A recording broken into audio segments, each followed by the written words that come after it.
ce n'est pas déjà fait, prenez un instant pour vous abonner à notre page et n'oubliez pas de cliquer aimer avant la fin de l'enseignement.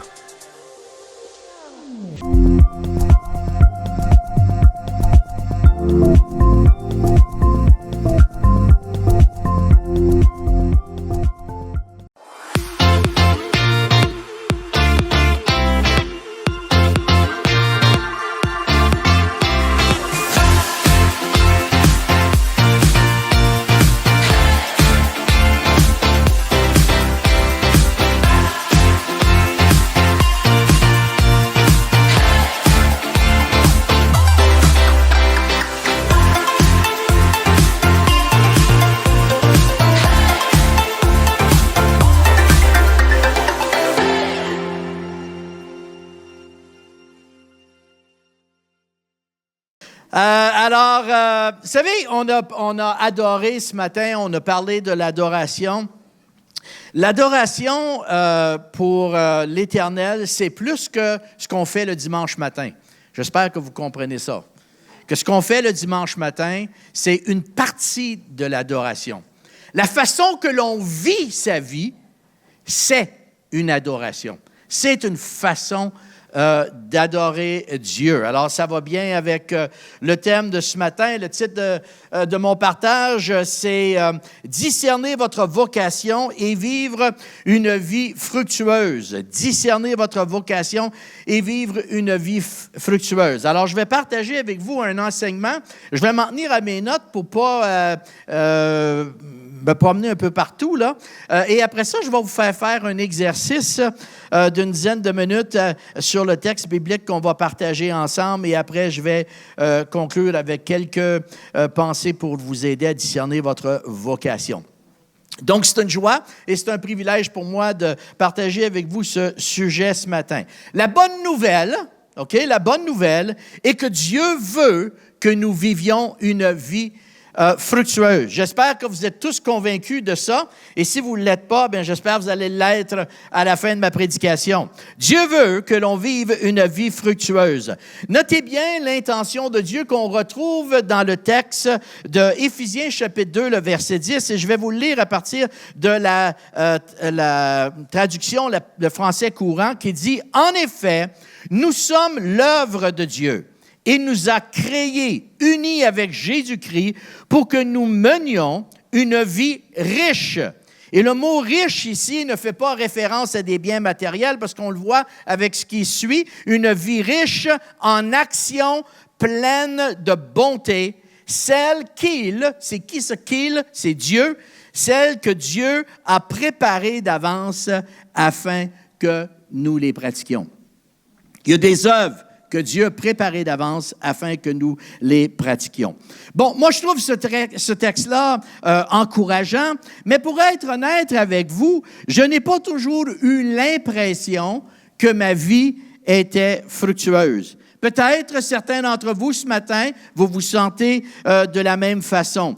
Au début de ma vie adulte, j'ai entendu plusieurs pasteurs et conférenciers déclarer « Vous devez vivre ou marcher dans votre appel et votre destinée. » Et peut-être que vous avez entendu des prédications comme celle-là. Mais ce que je trouvais intéressant, c'est qu'on me disait ça, mais on ne m'expliquait pas comment je devais découvrir et discerner ou définir mon appel et ma vocation.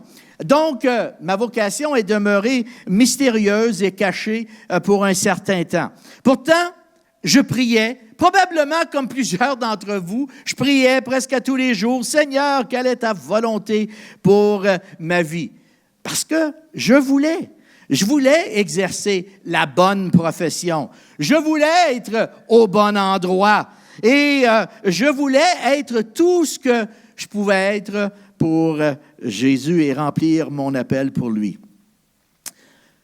Avec les prédications que j'avais entendues, je croyais que le Seigneur allait me donner une révélation spontanée. Un peu comme Moïse avec le buisson ardent où Dieu allait écrire sur un mur, là, « Pierre, voici ce que je veux de toi. » Mais cela n'est jamais arrivé. Alors, dans mon manque de révélation, j'ai cru pour un certain temps que le silence de Dieu était dû à une carence dans ma vie spirituelle. Des fois, quand il y a un silence, où on pense qu'il y a une carence à quelque part dans notre vie spirituelle. Éventuellement, j'ai compris que l'obstacle n'était pas ma vie spirituelle, mais plutôt un manque de connaissances et une bonne théologie concernant le concept de la vocation. J'aurais aimé, en tant que jeune adulte, avoir lu cette citation que vous avez à l'écran de l'auteur chrétien et le théologien britannique Os Guinness, qui explique que notre appel, et le mot « appel », en fin de compte, est synonyme du concept de la vocation. Donc, on peut dire appel, vocation. Notre appel, notre vocation primaire comme disciple de Jésus vient de lui, envers lui et pour lui. Nous avons été appelés premièrement à quelqu'un. À qui? À Jésus. Et non à quelque chose, non à un métier, à une profession ou à un endroit en particulier, une ville, un pays. Moi, je trouve ça très libérateur de savoir que notre vocation, notre appel, s'incarne premièrement dans notre relation avec Jésus. Ensuite, elle s'exprime au travers de la façon que Dieu nous a façonnés. Alors, deux petites descriptions que je veux partager brièvement avec vous. La différence entre une profession et une vocation. Votre profession, c'est votre gagne-pain. C'est votre gagne-pain qui vous permet de gagner la vie, de pourvoir aux besoins de votre famille. Vous pouvez être un plombier, un éboueur, un concierge, un menuisier, un ingénieur, un architecte, une infirmière, un infirmier, un médecin, une policière, un pompier, une adjointe administrative, professeur. Vous comprenez ce que je veux dire? Là, peu importe ce que vous faites, bien, ça, on peut appeler ça une profession. Il se peut que votre profession soit l'environnement idéal pour réaliser votre vocation, mais ce n'est pas nécessairement le cas. Il se peut, mais ce n'est pas nécessairement le cas. Votre vocation, en fin de compte, désigne un appel, une mission de vie. Aujourd'hui, quand j'ai commencé dans le ministère, on disait un appel. Aujourd'hui, on dit beaucoup plus une mission de vie. C'est une invitation de Dieu de mettre à son service. Qu'est-ce qu'on met à son service? On met notre histoire, la manière unique dont il nous a créés. On va mettre à son service notre personnalité, nos dons, nos sentiers sacrés, nos façons de connecter avec Dieu pour réaliser les œuvres qu'il a préparées d'avance afin que nous les pratiquions. Un exemple où la vocation se pratique bien avec la profession. Et si vous êtes, par exemple, un architecte ou un contracteur et que vous croyez que votre vocation est d'utiliser votre profession pour innover et contribuer à la création de logements abordables afin d'alléger la souffrance des moins fortunés, à ce moment-là, effectivement, votre vocation et votre profession se font ensemble. Alors, votre profession joue un rôle. Quand je pense à ma vie personnelle, quand j'ai commencé dans le ministère il y a 51 ans, j'aurais dit que ma vocation était d'accompagner les gens dans leur cheminement spirituel et personnel. Aujourd'hui, en 2024, si je veux utiliser un langage un petit peu plus moderne pour exprimer ce que je crois que Dieu me demande de faire, c'est que moi, j'existe pour contribuer à augmenter la capacité des gens en les aidant à clarifier leur mission de vie afin qu'ils puissent réaliser intentionnellement leur destinée. Cette vocation-là, je l'ai réalisée pas seulement dans un domaine de profession. J'ai réalisé ma vocation dans différents rôles, en étant pasteur pour plusieurs années, en un autre rôle comme étant le responsable des églises de Pentecôte dans la province du Québec. Ensuite, j'ai été aumônier militaire pendant 21 ans. Et depuis 2013, bien, je suis formateur en leadership, coach, mentor, et je fais partie d'équipe pastorale. Alors, au travers de toutes ces profession, j'ai eu l'opportunité d'exercer ma vocation, d'aider à des gens à croître, à comprendre la raison pour laquelle ils ont été créés et les aider à réaliser leur destinée. Donc, dépendamment de votre vocation, c'est possible de la réaliser en exerçant différentes fonctions.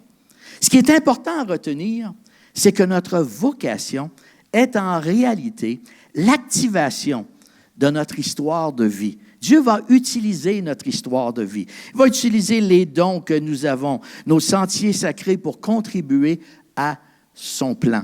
Dieu a un plan pour l'humanité et il veut que nous, individuellement, on puisse collaborer avec lui et contribuer. Donc, c'est important de discerner notre vocation. Vous savez, quand on pense à la croissance de l'Église ne se fait pas uniquement à cause du rôle de l'équipe pastorale. La croissance de l'Église se fait lorsque chacun met sa vocation au service du royaume de Dieu. J'aime bien ce texte dans Éphésiens chapitre 4, le verset 16, et je le lis à partir de la parole vivante, et je prends certaines parties du verset qui dit ceci. L'Église forme une structure harmonieuse, et là, il donne des conditions. À condition que chaque organe, c'est quoi l'organe? C'est les membres de l'Église, remplissent son office suivant la fonction qui lui a été assignée, selon les forces et les capacités qui lui ont été données pour suffire à ses besoins. De cette manière, tous les membres contribuent ensemble, dans un esprit d'amour, à la croissance organique du corps ou de l'Église qui s'élève comme un édifice. La meilleure manière de faire grandir une Église, c'est qu'on puisse tous comprendre quelle est la vocation que le Seigneur nous donne et qu'on puisse la mettre en pratique. Donc, ce texte jumelé à celui de notre texte d'introduction dans Éphésiens chapitre 2, on voit que Dieu vous a créé unique avec une vocation qu'il a préparée d'avance pour chacun d'entre nous pour que nous puissions mener une vie fructueuse, remplie de bienveillance afin d'influencer notre entourage pour l'avancement du royaume de Dieu. En fin de compte, mes amis, votre tâche n'est pas de créer votre vocation, mais de la discerner. De la discerner avec les indices que Dieu vous donne selon la mesure qu'il vous a créée. Mais quels sont ces indices? Comment est-ce qu'on identifie les indices qui vont nous aider à discerner notre vocation? Je vais en partager 4 avec vous, si vous me permettez, ce matin. Alors, la première, c'est une conviction qui est importante d'avoir. C'est important pour nous de comprendre, de réaliser, de croire qu'on a été créé avec une vocation et une destinée. Dieu vous a tissé d'une manière particulière, avec un potentiel incroyable pour qu'on fasse partie de son plan et que chacun de nous, de notre façon, selon la manière que le Seigneur nous appelle de le faire, à influencer l'humanité. Votre vie a un sens parce que Dieu vous a créé avec un but en tête. Je reviens à notre texte d'Éphésiens 2:8 qui dit « Ce que nous sommes, nous le devons à Dieu et il a préparé notre chemin afin que nous n'ayons plus qu'à y marcher. » Dieu a préparé une vocation, on a simplement à la discerner et ensuite marcher dans cette vocation. Indice numéro 2, Dieu vous a imaginé unique et il vous a tissé pour une vocation particulière. Vos parents vous ont conçu. Mais Dieu, dans son omnipotence et dans sa créativité, vous a imaginé. J'aime bien le texte dans le psaume 139 au verset 13 où David déclare « C'est toi qui m'as tissé dans le sein de ma mère. » C'est Dieu qui, dans le sein de notre mère, nous a dotés de talents exclusifs, d'aspirations et qui nous incite à marcher dans une vocation pour laquelle il nous a créés. Ce matin, on a chanté le chant « Quand tu façonnais la terre, j'étais où? J'étais près de ton cœur. Quand Dieu était en train de créer la terre, j'étais près de ton cœur. » Dieu, dans son omniscience, nous a vus même avant qu'on ait été conçus. Même avant qu'on ait été conçus. Tout ça parce que Dieu désire qu'on puisse contribuer dans la réalisation de son plan pour l'humanité, et ce, d'une manière que seul vous puissiez le faire. Dieu a besoin de chacun de nous, parce que chacun de nous apporte un aspect différent à la façon d'exprimer la grâce et la bonté de Dieu. Donc, peu importe ce que vous ressentez ce matin, la Bible déclare que vous avez été merveilleusement créés. Peut-être que vous sentez que vous n'êtes pas si merveilleux que ça. La Bible déclare que vous avez été merveilleusement créés pour un plan que Dieu a en tête pour vous. Indice numéro 3, votre histoire de vie est unique et elle s'exprime, elle se vit dans votre vocation. Pensez-y, l'encouragement et la consolation que vous avez reçus de Dieu à travers les défis et les moments douloureux de votre vie, on en a tous vécu, vous rendent désormais capable, la Bible nous dit, de consoler et d'affirmer à votre tour ceux et celles qui vous entourent. J'aime bien la façon que la Bible, le Sommeur, explique ce verset de 2 Corinthiens, le chapitre 1, le verset 4. Il dit « Il nous réconforte dans toutes nos détresses, afin qu'à notre tour, nous soyons capables de réconforter ceux qui passent par toutes sortes de détresses en leur apportant le réconfort que Dieu a apporté. » Wow! Chers amis, Dieu veut utiliser ce qui aurait pu causer votre perte, des circonstances difficiles qui auraient pu causer votre perte. Dieu veut utiliser. Il veut les faire concourir à votre bien et cela fait partie de votre vocation et de votre message. Certains d'entre vous, vous avez vécu des circonstances, des événements traumatiques.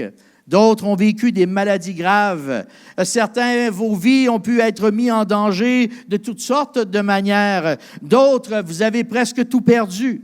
Sachez que la consolation de Dieu que vous avez expérimentée au travers de ces moments difficiles et douloureux de votre vie vous rendent capable aujourd'hui d'en consoler d'autres qui passent au travers de circonstances semblables à ceux-là. Dieu veut que vous puissiez consoler, affirmer, soutenir, accompagner à votre tour vos semblables. 4e indice, votre vocation inclut les autres.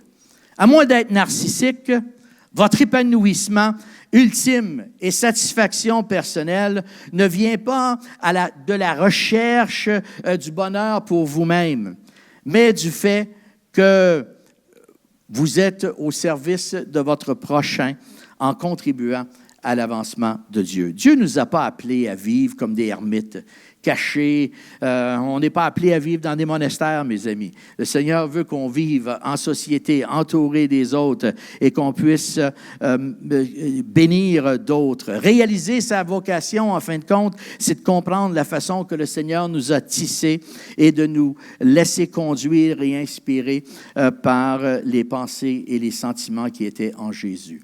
J'aime bien ce texte dans Philippiens, le chapitre 2, qui dit « N'agissez pas en vue de la satisfaction de vos désirs particuliers, mais laissez tomber tout esprit de rivalité, que ni la vanité, ni le désir de faire bonne impression ne commandent vos actions. Que chacun considère son frère comme meilleur et plus important que lui. Apprenez à reconnaître la supériorité des autres. Ne pensez pas seulement à vos intérêts personnels ou à l'avantage que vous pouvez tirer des autres. Désirez au contraire le bien de votre prochain et prenez ses progrès à cœur. Prenez modèle sur Jésus. Ayez en vous les pensées et les sentiments qui l'animaient jadis. Ces paroles de l'apôtre Paul aux Philippiens sont claires. Votre vocation inclut également les autres. Là, je suis certain que vous vous dites, j'aimerais bien avoir une application concrète et biblique à ce que vous êtes en train de nous enseigner ce matin. Alors, je vais utiliser un personnage biblique pour illustrer. Je vais utiliser la vie de David. pour illustrer le processus de discernement. Et je vais utiliser le texte dans Samuel, 1er Samuel, le chapitre 17, les versets 48 jusqu'au chapitre 18, au verset 5, qui vont nous donner un contexte que vous allez utiliser tantôt dans votre exercice. Alors, voici ce que dit le texte. Goliath se remit à marcher en direction de David. Celui-ci courut rapidement à la rencontre du Philistin, prit une pierre dans son sac, le lança avec sa fronde et l'atteignit en plein front. La pierre s'enfonça et l'homme s'écroula face contre terre. Ainsi, David triompha de Goliath et le tua sans épée, seulement avec sa fronde et une pierre. Il courut jusqu'à Goliath, lui tira son épée du fourreau et lui coupa la tête. Alors les Philistins, voyant que leur héros était mort, s'enfuirent. Les soldats d'Israël et de Judée poussèrent leurs cris de guerre et les poursuivirent jusqu'à l'entrée de la vallée. Les Israélites abandonnèrent la poursuite et revinrent piller le camp philistin. David prit la tête de Goliath pour l'apporter à Jérusalem. Quant aux armes du géant, il les garda dans sa propre tente. Lorsque Saül vit David partir à la rencontre de Goliath, il avait demandé au général Abner, « De qui ce garçon est-il le fils Abner? » « Aussi vrai que tu es vivant, mon roi, je m'en sais absolument rien, » répondit le général. C'est pourquoi, lorsque David revint au camp après avoir tué Goliath, Abner allèrent le chercher et l'emmena devant Saül. David avait encore à la main la tête du Philistin. « De qui es-tu le fils, mon garçon? » lui demanda Saül. Et David répondit, « Je suis le fils de ton serviteur Jessé de Bethléem. » Pendant que David achevait de parler avec Saül, Jonathan, le fils de Saül, se prit d'affection pour David et se mit à l'aimer comme lui-même. Ce jour-là, Saül garda David auprès de lui et ne le laissa pas retourner chez son père. Et Jonathan conclut un pacte d'amitié avec lui. Il ôta le manteau qu'il portait et lui donna, et lui offrit également ses habits militaires, de même son épée, son arc et son ceinturon. Chaque fois que Saül l'envoyait en expédition militaire, David remportait des succès. C'est pourquoi Saül lui confia le commandement de ses troupes de choc, ce qui plut autant aux soldats qu'aux officiers du roi. Ce passage qu'on vient de lire nous donne une opportunité de décrire, de voir comment David a pu discerner sa vocation. Les récits bibliques soulignent les victoires de David qui ont permis au peuple d'Israël de vaincre l'armée des Philistins. Pourtant, sa profession était celle de berger et non de guerrier. La profession de David était celle de berger et non de guerrier. C'est en tant que berger qu'il avait développé un instinct protecteur et qu'il vit ses premières expériences de courage en tuant un lion, en tuant un ours, afin de protéger le troupeau. C'est le même courage qu'il démontre lorsqu'il affronte Goliath. Son courage ne s'est pas développé en affrontant Goliath, son courage était déjà développé avec les expériences qu'il avait vécues pour affronter ce Goliath qui insultait son Dieu et sa nation. En fin de compte, il fait confiance à Dieu pour lui accorder une victoire semblable qu'il avait lorsqu'il était dans son rôle de berger. À la suite de sa victoire sur Goliath, il est automatiquement enrôlé au service du roi. Et un autre aspect qu'on voit, c'est que son cœur, son jeune cœur d'adorateur, et son talent de musicien lui permettent de calmer la fureur et les crises de colère de Saül. Envoyé au combat pour vaincre Israël, il fait preuve de bravoure, celle qu'il avait développée en tant que berger. Ces qualités lui permettent de réussir dans toutes ses missions de combat. C'est ainsi qu'il gagne le respect des autres soldats. Tout le monde l'aimait incluant Jonathan. Son amitié pour David était si grande qu'il était prêt même à lui céder ce que lui pensait qu'il allait pouvoir lui céder le trône. Mais la fin de l'histoire n'était pas écrite. 2 chapitres plus tôt, dans 1 Samuel, chapitre 16, qu'est-ce qu'on voit? On voit Dieu qui ordonne au prophète Samuel de oindre David et le déclarer successeur de Saül. Avant même que Jonathan lui offre la place, la succession, Dieu avait déjà décidé. Cependant, ces nombreuses circonstances et les événements difficiles qui jonchèrent sa route avant qu'il accède au trône étaient des moments de préparation. Les érudits nous disent que David avait probablement 15 ans lorsqu'il a été oint roi. Pas vieux. Il avait probablement 17 ans lorsqu'il a combattu Goliath. Et il a pris le trône, il a accédé au trône à l'âge de 30 ans. Alors, durant ces 15 années, Dieu a façonné la vie de David. Laissez-moi dire ici, c'est extrêmement important en tant que parent ce que vous allez faire avec vos adolescents. Il ne faut pas mépriser la croissance, le développement d'un adolescent. Il faut l'encourager à comprendre sa vocation. Il faut lui aider à voir les expériences de vie qu'il vit comme étant des opportunités où Dieu veut se manifester dans sa vie pour la vocation qu'il va comprendre plus tard dans sa vie. Au travers de ces expériences, de ces 15 ans, de tous les événements qu'il a vécus, David a été capable de voir, comme on a vu dans le texte de 2 Corinthiens chapitre 1, que Dieu s'est servi de son histoire pour bénir d'autres à cause de ce qu'il avait lui-même expérimenté. Durant cette période d'attente et d'épreuve, il n'a pas resté oisif en attendant de devenir roi. Il avait été loin, on lui a dit qu'il allait devenir roi. Il n'a pas resté oisif, mais au contraire, il a travaillé dur à développer l'étoffe d'un roi. Il a gagné en maturité, en sagesse, tout en apprenant l'art de diriger des troupes au combat. Il n'a pas gaspillé son temps à rêver à ce qu'il pourrait être. Il y a des fois, on gaspille un temps incroyable à dire « je pourrais un jour faire ci, je pourrais un jour faire ça. » Et on ne fait absolument rien avec ça. Ça, c'est perdre son temps, ça. C'est inutile. David n'a pas gaspillé son temps plus tard. Plutôt, il a demeuré focalisé et il a fait preuve d'un comportement exemplaire devant ceux qui le suivaient. Et Dieu le formait pour devenir roi bien avant qu'il accède au poste. Je vais vous inviter dans quelques minutes à faire un exercice avec les personnes de votre table en regardant la vie de David.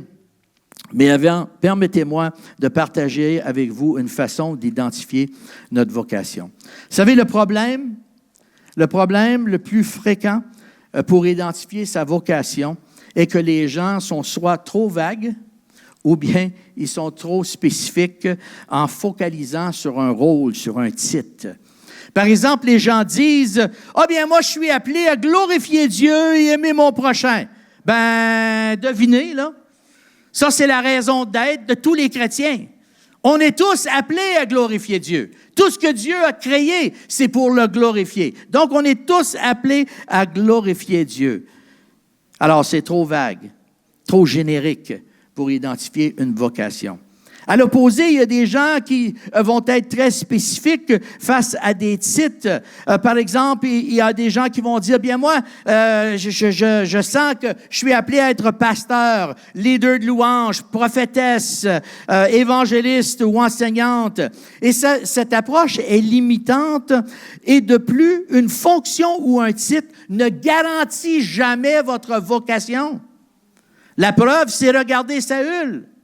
Saül avait le titre, il avait la fonction, mais il était loin d'être dans la vocation que Dieu avait imaginée pour lui. Donc, au lieu d'être trop vague ou être trop axé sur un rôle particulier, la troisième approche est d'analyser notre histoire de vie. de discerner, comme je disais tantôt, les dons, notre personnalité, nos sentiers sacrés, nos façons de connecter, d'exprimer notre amour avec Dieu. Et c'est la raison pour laquelle, ici au Carrefour, on vous offre une formation intitulée « Unique ». Dieu vous a créé unique, mais savez-vous pourquoi? Hein, c'est une des raisons. Alors, l'exercice, vous l'avez à votre table et voici les instructions. Alors, ce qu'on va faire, c'est que l'exercice se fait en 2 étapes. Je vais vous donner 5 minutes pour chaque étape. Ça se fait en 2 étapes. La première étape consiste à identifier les éléments spécifiques de l'histoire de David, de ses dons, de sa personnalité. Et vous allez pouvoir chacun, à partir de ce que vous connaissez de l'histoire, où j'ai mis sur la table des feuilles avec le texte biblique, en regardant le texte biblique, identifier des mots. En passant, il n'y a pas de bonne et de mauvaise réponse, OK? Il n'y a pas de bonne et de mauvaise réponse, c'est vous qui êtes en train d'analyser. Alors, c'est un exercice pour vous. Alors, vous allez regarder la vie de David et vous allez dire, OK, quels sont les mots qui nous aident à décrire David? Ça peut être un adorateur, un musicien, un protecteur, un homme de foi, un guerrier, un leader serviteur, un homme généreux, un homme qui possédait un sens d'engagement, un leader humble, etc., etc. Alors, autant de mots que vous êtes capable de trouver et de mettre sur votre feuille, mettez ces mots-là. Et ça va être pour le premier 5 minutes. Le deuxième 5 minutes, je vais vous demander d'identifier à partir de l'histoire de David ce que vous croyez être son appel spécial. Qu'est-ce que vous croyez que Dieu avait appelé David à être et à faire? Et là, vous allez trouver des expressions. Alors, premier exercice, on cherche des mots qui décrivent. Et là, on va chercher des expressions qui vont décrire ce qu'on peut percevoir qui aurait pu être la vocation que Dieu lui donnait. Est-ce que Dieu avait créé David pour qu'il soit un leader serviteur? Est-ce qu'il l'avait créé pour délivrer Israël de l'emprise des Philistins? Est-ce qu'il a créé David pour exercer un ministère pieux? C'est à vous de décider. Qu'est-ce que vous croyez quelle est la raison que Dieu avait créé David? Et là, vous allez pouvoir remplir la phrase, donner vos mots, là, puis après ça, entendez-vous sur une phrase ou 2 phrases, et s'il y a trop de différences, 3 phrases, qui dit « David existait pour », et vous allez dire pourquoi David existait. Je vous donne 10 minutes. À la fin de l'exercice, je vais vous dire la phrase avec laquelle moi je suis arrivé en faisant cet exercice-là. Et après ça, on pourra vous donner quelques conseils pour vous aider à découvrir votre vocation. OK? On y va? Je vous donne 10 minutes.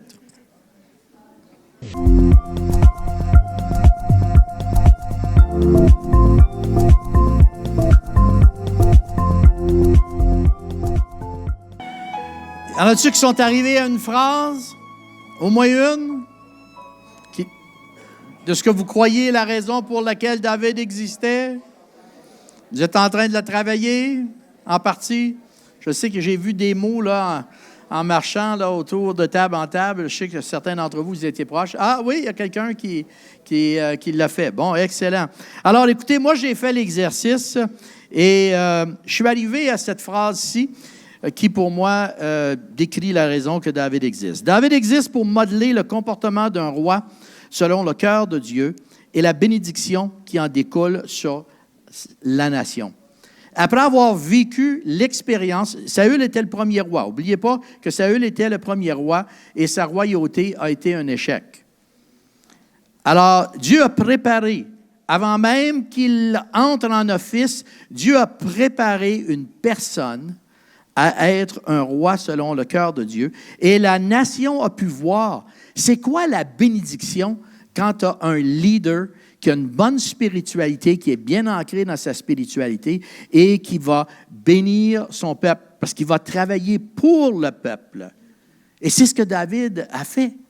C'est la raison là, qu'on voit que c'est le résultat de la vie de David. Alors, rappelez-vous, lorsque vous considérez une vocation, votre vocation est plus qu'un titre ou une fonction.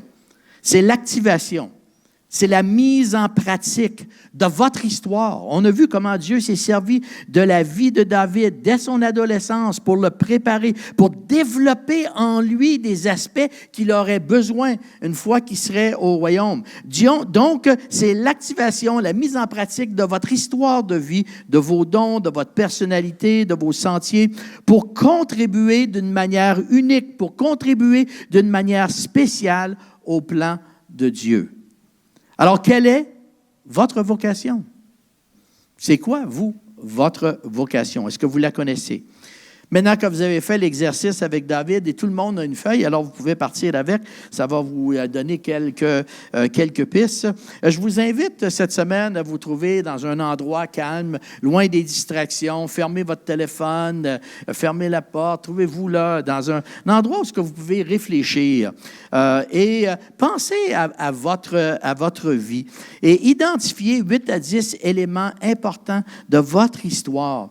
Identifiez des éléments importants de vos dons, de la manière que vous adorez Dieu. Vous pouvez même demander à un membre de votre famille. Vous savez, moi, ça fait des années que je fais des exercices comme ça et souvent, je fais mes devoirs, puis après ça, je vais voir ma femme, puis je dis, OK, voici ce que moi je pense. Toi, est-ce que c'est ce que tu vois? Il y a des fois, c'est oui. Il y a des fois, c'est non. Et là, je lui dis, bien, qu'est-ce que tu vois? Qu'est-ce que tu vois? Alors, je modifie le résultat de mon analyse. Alors, vous pouvez utiliser, là, soit votre conjoint, un membre de votre famille, un ami qui est proche pour vous aider à considérer, vous existez pour, et définissez une phrase. Je vous laisse avec, à l'écran, quelques exemples de personnes. Je trouve qu'ils n'ont pas travaillé tellement fort, là, mais c'est des exemples que j'avais pour découvrir leur personnalité. Kim, c'est une coordonnatrice d'événements et Kim existe pour aider les autres à maximiser leur parcours en faisant en sorte que chaque moment compte. Rebecca, c'est une directrice de l'accueil. Elle dit, Rebecca vit pour transformer les visiteurs réticents et en croyant résilients, oui, et en famille qui vivent dans la vérité. Aaron, ça, j'ai trouvé ça intéressant en tant qu'optométriste. Aaron vit pour aider les gens à voir à la fois physiquement et spirituellement. On voit qu'Aaron a été capable de jumeler vocation et profession. Paul, qui est un cadre d'entreprise, Paul utilise ses capacités pour cultiver l'excellence au sein des personnes et des organisations. Nathalie, qui est pasteur exécutive dans une église, elle dit, elle vit pour aider les gens et les équipes à réaliser leurs aspirations de demain en achevant courageusement leurs priorités d'aujourd'hui. Alors, vous, quelle est votre vocation? Je vous laisse avec cette pensée. Notre vocation, on l'a mentionné au début, notre vocation est la mise en action de notre histoire, de nos dons, de notre personnalité, notre façon d'adorer, afin que nous puissions accomplir des œuvres que Dieu a préparées d'avance dans le but de mener une vie fructueuse en action, pleine de bienveillance. Et une dernière phrase que je veux vous laisser, que j'enseigne souvent dans mes formations autour justement de la façon que Dieu nous a créés, c'est que la liberté pour un enfant de Dieu, ce n'est pas la permission de faire tout ce que l'on veut, c'est plutôt la capacité et responsabilité de devenir ce que Dieu a rêvé que nous soyons. Ça, c'est la vraie liberté. La vraie liberté, c'est de découvrir la façon que Dieu nous a créés et de vivre pleinement cette façon afin qu'on puisse l'honorer. Prions. Seigneur Dieu, on te rend grâce pour chaque personne ici ce matin. Il n'y a personne qui est un accident ici. Des fois, on pense que notre histoire, notre naissance est lieu par un accident. Mais Seigneur, toi, tu as utilisé ces circonstances. Comme on a dit, peu importe la manière qu'on était conçu. Toi, Seigneur, tu nous as imaginés bien avant. Et tu nous as créés, tu nous as pris, Seigneur, dans le sein de notre mère. Et dès le sein de notre mère, comme David dit, tu as commencé à faire une œuvre dans nos cœurs pour nous préparer pour une vocation que tu veux qu'on exerce. Merci pour ta patience avec nous, parce que c'est un processus de découverte, de discernement. Alors, des fois, on discerne bien, des fois, on fait des erreurs. Merci pour ta patience. Merci, Seigneur, parce que tu as été avec nous tout au long de ce processus. De même que tu as été avec David, dès son enfance, que tu l'as protégé, Seigneur, tu as utilisé, que tu l'as développé. Tu es en train de faire la même chose avec chacun d'entre nous. On veut prier pour nos adolescents, Seigneur, qui des fois se sentent perdus, qui n'ont aucune idée de ce qu'ils veulent faire avec leur vie. Aide-nous en tant que parents, en tant que personnes adultes autour d'eux, d'être capables de les affirmer dans ce qu'on voit, dans ce que tu es en train de faire en eux. Parce que ce que tu fais en eux aujourd'hui, c'est pour une vocation que tu prépares pour eux dans l'avenir.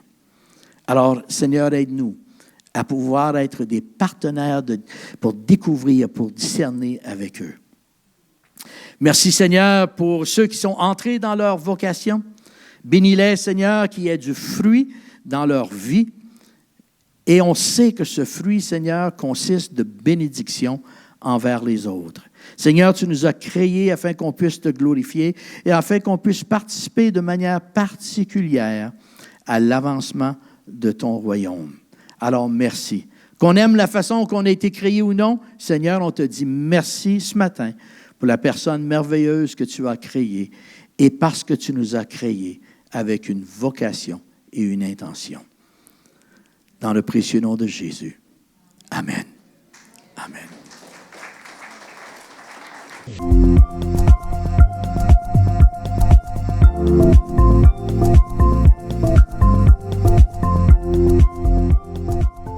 Si ce n'est pas déjà fait, prenez un instant pour vous abonner à notre page et n'oubliez pas de cliquer aimer avant la fin de l'enseignement. Si vous avez besoin de prière ou d'accompagnement spirituel, n'hésitez pas à communiquer avec nous à l'adresse courriel suivante: sos@lecarrefour.org.